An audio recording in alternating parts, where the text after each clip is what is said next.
만일 가 상대로 문제된 경우라면은 전문가의 도움을 꼭 받으시는 게 좋습니다. 실제로 나서서 법적으로 대응을 하면 통매음 헌터의 80~90%는 도망을 가기도 하고, 아니면 그 이후에 혹시 문제가 되더라도 충분히 방어가 가능합니다.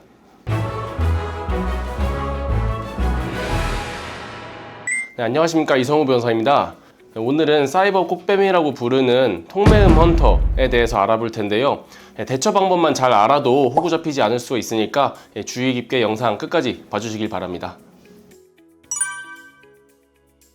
통매음 헌터란 카톡, 랜덤 채팅, 게임 등에서 성적인 단어나 표현이나 사진, 영상 등을 보내도록 유도한 다음에 그걸 빌미로 해서 고소해서 합의금을 유도하는 일종의 기획작전을 펼치는 사람들을 의미합니다. 네, 맞습니다. 방금 말씀드렸다시피 돈, 합의금이 목적입니다.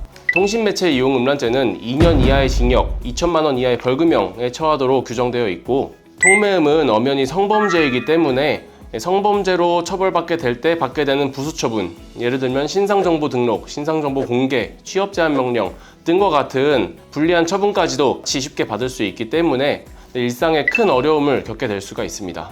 네, 여러분 예전에 N번방 사건 많이 알고 계실 텐데요. N번방 사건 이후로 성범죄가 사회적으로 아주 큰 문제가 되고 있기 때문에 통매음 헌터들은 이를 악용해서 고소하고 합의금을 뜯어내는 사람들이고요. 네, 이런 통매음 헌터들한테 당해서 변호사 상담을 받게 되는 분들이 많이 계십니다.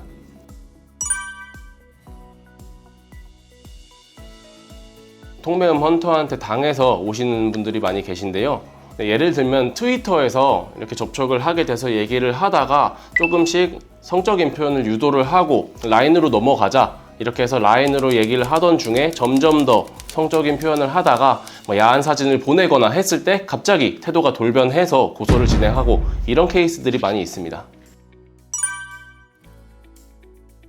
작업 수법은 아주 다양한데요. 한 가지 예를 들어보면 랜덤 채팅방에 외롭다, 큰 거 보여줄 사람, 이런 식으로 글을 올린 다음에 교묘하게 유도를 합니다. 그럼 우리 외로운 남성들이 그 방에 관심을 갖고 들어가게 되고 점차 이제 음담패설을 나누게 되는 거죠. 그렇게 걸려들게 되면 이제 통매음 헌터들이 이제 발톱을 드러내면서 너가 어제 보낸 표현이나 영상이나 사진이 너무 불쾌했다, 그리고 성적인 수치심을 느꼈다 라고 주장을 하면서 너를 통매음으로 고소할 거다, 이렇게 얘기를 하게 되는데요. 앞에서 말씀드렸다시피 성범죄로 처벌받게 되면 처벌 수위도 낮지 않고 또 추가적인 불이익 처분까지도 같이 있을 수 있기 때문에 그거 걸려든 남성들은 지레 겁을 먹게 되는 거지요. 그런 남성에게 통매음 헌터들은 합의금을 바로 요구를 하게 됩니다. 이렇게 걸려든 남성들은 처벌받거나 사회생활에 문제가 되지 않기를 바라기 때문에 덥석 이걸 물고 합의금을 주게 됩니다. 한번 합의금을 받았는데 계속 문제 삼으면서 또 합의금을 달라, 이렇게 요구하는 경우가 종종 있기 때문에 더 조심하셔야 됩니다. 네, 사실 가장 좋은 방법은 랜덤 채팅이나 카톡이나 게임에서 성적인 표현이나 사진이나 영상을 안 보내는 게 제일 좋겠지요. 네, 하지만 실수로 아니면 만약 그런 상황이 벌어지게 된다면 가장 먼저 해야 할 거는 증거 자료들을 확실하게 확보해 두는 게 필요합니다. 통매음 헌터들이 이렇게 고소를 하겠다라고 얘기를 하면 지레 겹을 벗고 바로 방을 나가버리는 경우들이 많은데, 그렇게 하면 증거 자료들을 확보할 수가 없으니 바로 나가지 말고 일단 그 자료들을 캡처해 두시는 게 필요할 거고요. 그 이외에도 톡방을 들어가게 된 경위나 이런 관련 자료들도 같이 확보해 두시면 좋을 것 같습니다. 두 번째로는 합의금을 덥석 이렇게 주지 말고 일단은 무시하고 일상생활을 보내는 겁니다. 네, 물론 쉽지 않겠지만 합의금 주는 것을 보류해두고요. 또 통매음 헌터라고 해서 무조건 고소를 진행하는 건 아닙니다. 그리고 만약 고소를 당하게 되면 그때 대응을 한다고 해도 늦지 않습니다. 네, 하지만 그게 쉬운 일은 아니죠. 그렇게 되는 경우에는 다음으로 말씀드리는 세 번째 방법을 취하시면 좋을 것 같은데요. 네, 세 번째로는 변호사의 도움을 받는 방법이 있습니다. 사실 이 방법이 가장 안전하고 좋은 방법이라고 할 수 있겠는데요. 실제로 변호사가 나서서 법적으로 대응을 하면 통매음 헌터의 80~90%는 도망을 가기도 하고, 아니면 그 이후에 혹시 문제가 되더라도 충분히 방어가 가능합니다. 또 전부 다 통매음 헌터한테 당하게 되는 게 아니라 실제로 본인이 실수했을 수도 있는 거잖아요. 그런 경우에는 변호사가 나서서 재소전 합의 형식이라든지 이렇게 진행을 해서 실제로 사건이 입건되고 문제화되기 전에 사건을 잘 마무리 짓는 경우도 많이 있습니다. 네, 만일 미성년자가 상대로 문제된 경우라면은 전문가의 도움을 꼭 받으시는 게 좋습니다. 네, 만약 미성년자를 상대로 성적인 표현이나 사진, 영상들을 보내게 되면 아청법 위반 성범죄로 문제가 될 수 있는 사안이고요.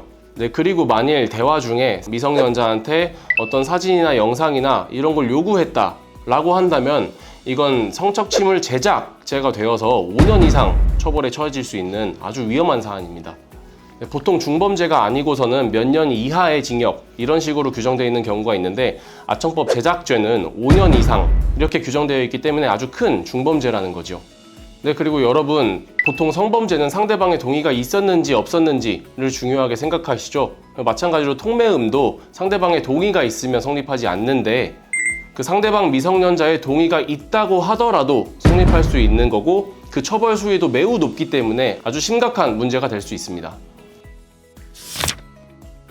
네, 오늘은 통매음 헌터가 무엇이고 통매음 헌터의 작업 방식부터 그 대응 방법까지 알아보았는데요. 가장 안전한 방법은 이런 일이 생기지 않도록 하는 겁니다. 아무리 외롭다고 하더라도 음담패설을 하거나 성적인 사진이나 영상 이런 것들을 보내시는 건 아주 위험할 수가 있습니다. 네, 만약 실수로 이런 일이 발생했다면 반드시 전문가의 도움을 받으시기를 권해드립니다.